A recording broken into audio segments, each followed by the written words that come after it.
Tell me, Mr. Know-It-All. I will not compromise. I will not be told what to do. I shall not step aside. Hello, and welcome to Thoughts Like Weapons. I'm P, in case you haven't seen any previous videos where we actually mention that. Probably a few videos we've done where we haven't mentioned that. Anyway, today's theory. The rescue bots are actually more dangerous than people give them credit for. They actually have weaponry. So if a Decepticon shows up, I'll tell you how each of them would defend themselves. Okay. Here we go. Heatwave is, besides the fact that he's pretty strong, he could probably wrestle a Decepticon regularly, but if he truly had to defend himself, his water jets. I actually saw this video some time ago. I think it was actually on the Discovery Channel, where it said that 50 pounds of pressure per. Oh, sorry. I thought it was 50 psi. 50 pounds of pressure per square inch of water can cut through iron. That right there, that's pretty cool. It's just chair won't go down any lower. So judging by how, from what we can see of the water pressure from Heatwave, is he can actually shoot it out quite far, which means he is capable of possibly doing a higher PSI. So if he got attacked by a Decepticon, he'd probably be able to defend himself by amping up the pressure and basically slicing their head off or something, or slicing them around the middle with his water. And that would have been really cool. Like if they'd done a crossover, a full-on crossover, the rescue bots went to visit Optimus and his team. It's like the rescue bots trying to defend themselves against Decepticons, and you see his Heatwave slice somebody's head, slice a Viacon's head off with his water, or just blast their head off with the water cannons. Starscream regretting going, "Well, you puny rescue bots." Or something like that. I think Naga would be terrified. Then we move on to Boulder. Boulder. He has sonic abilities. If he actually learned how to manipulate his own sonic powers to an insane degree, he could probably shatter a Decepticon by kicking it, if he kicked it with the right frequency. Just set up the right frequency when you're not BAM or BAM! Just right there. The Decepticon would shatter. At the very least, their chest plate would shatter, if not their internal organs getting crushed by the pressure. By the shockwave. And he could probably do some severe damage, considering the sonic weapon that they have in Transformers Prime. Knockout uses. Knockout and Soundwave use. It's Robots in Disguise. Yeah. And Thundero from Robots in Disguise. All of them used sonic abilities. Boulder uses a much lighter form of it because I think he doesn't know he can be dangerous. Then there's Chase. Chase actually shows in the show. There's actually an episode in the show where Chase actually uses electric powers. I mean, most people would think that's like a stun mechanism, but if you think about it, most of the Autobots actually have weaponry on them. I think rescue bots would be given weaponry if absolutely necessary, because as a cop, you are given permission to kill someone if you're defending yourself or you're trying to defend somebody else. So it would make sense that Chase actually has a weapon on him. Just this. He's holding Chief Burns in one hand, who's trying to fix something. I don't remember exactly what it was, but then he was sprinklers. Was it a sprinkler system? Well, the heat sensor. Trying to fix the heat sensor, and Chase just like, okay, I'm gonna test if it works. Zap. And the sprinklers go off. That's soaked. So yeah, Chase, if he could build up, even in Dino mode, and they'll kind of go like a little crazy or something. It was like, did they ever lose control while in Dino mode? No, because they made sure that they actually gave Boulder the antidote first to see if it worked. Okay. She watches more than I do.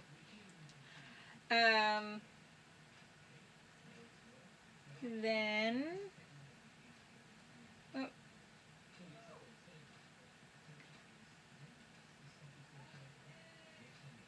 I mean, even that, he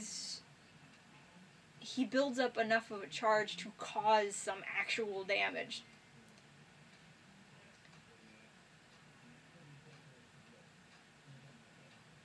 .600 volts won't hurt you that much. It barely singed the ground. On the other hand, he kind of blasted a crater using electricity, so that means it's like over 1,000. Pretty close to lightning, so if he shot somebody with the electricity, he could probably kill them. If he so desired.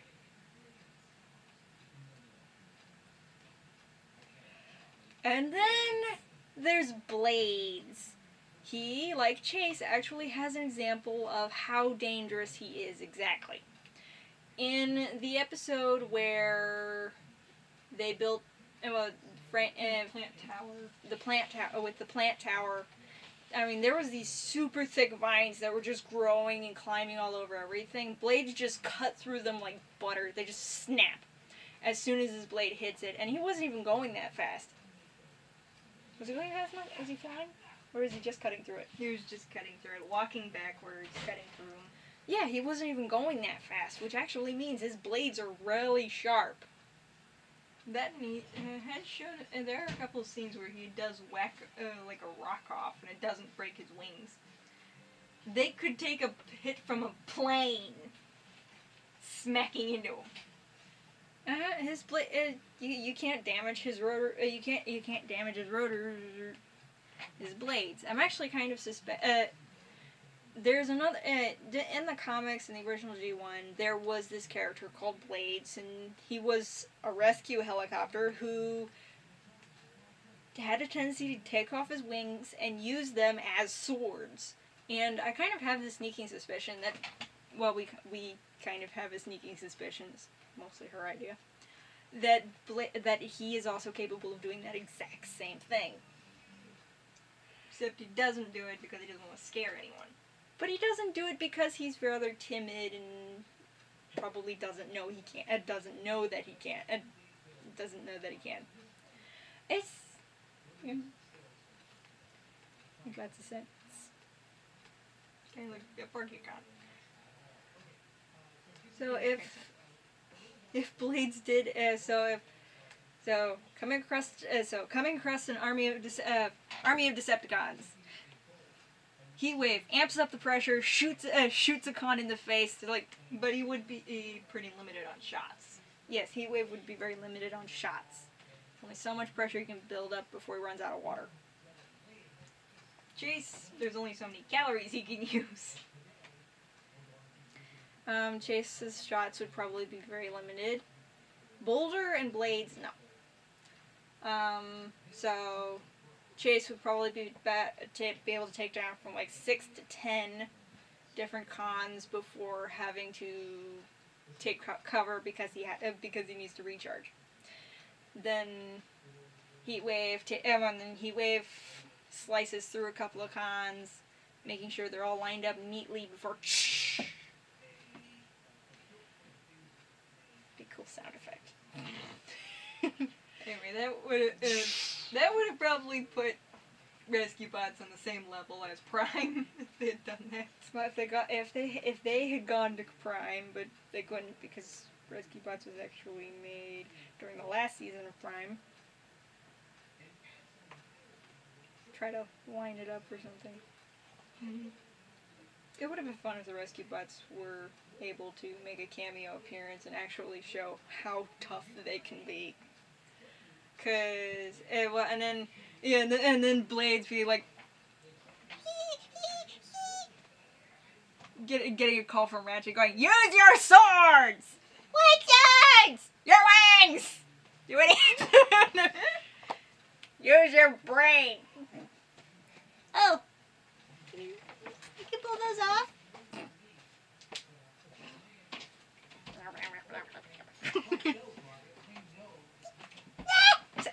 Slice. I'm alive! And then Boulder, like maybe RC suggesting it or something. I don't know. It's like, aren't you a Sonic? I don't know, a sound bot or something. Use Sonic abilities, right? Use them. I only use them to locate things. Increase the power or something. And that's what he would do. And so he'd amp up the power. Clap. Boom. Blows a couple of cons away. The Viacons. Poor Viacons. Just lying on the ground. Nope, I'm not getting up. If you don't know, kind of agree with Emperor Kumquat and her video.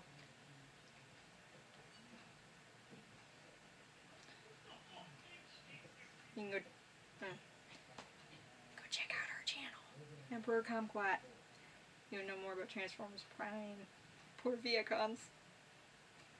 And I will now pass you off to Jay. I had the worst reaction. He got full on angry.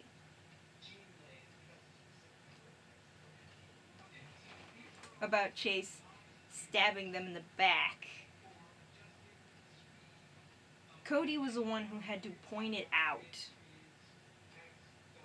And it's also likely Kid has suffered some backstabbing too, due to the fact that he was just as angry as Heatwave was. Cody had to point out that Chase wasn't using his normal voice. That and he was the only one who knew full well that Chase was watching movies about people going undercover. Spies and whatnot.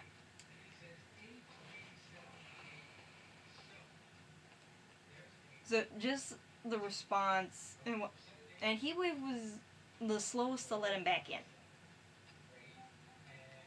And was the first one to tell Chase, don't ever do that again. This is a little bit of a mini theory that's mostly focused on the episode where Chase goes undercover.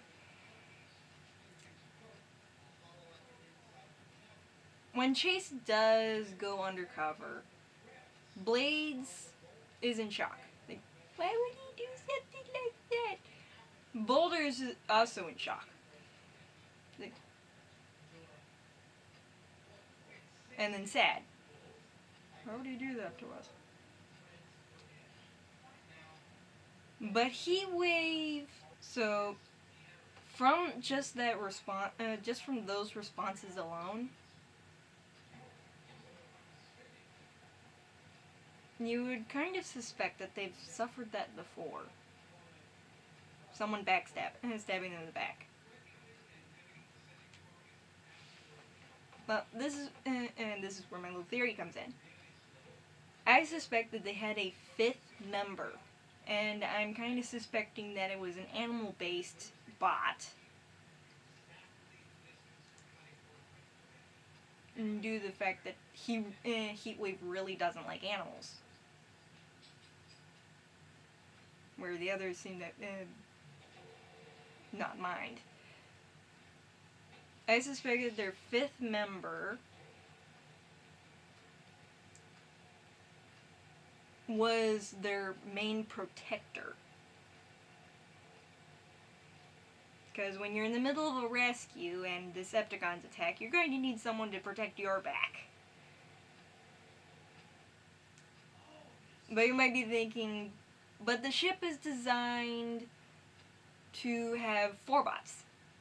Well, that's understandable if you look at the inside of the ship. But another thing to note in the ship is that it's rather large, despite looking on the outside. You wouldn't really think that. And what it shows is that there's plenty of room to stick another pod. Most likely the 5th member would have to stay awake while the others go into stasis or something like that. The only one who's so they can get the others out during an emergency.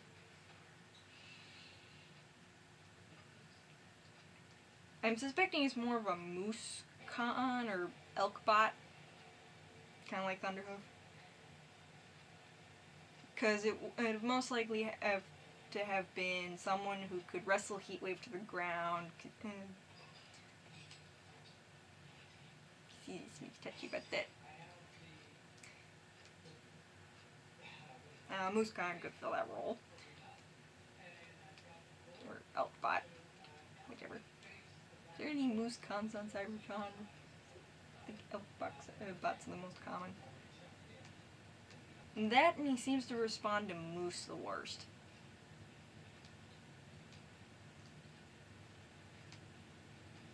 Tends to roar them the loudest, whatnot.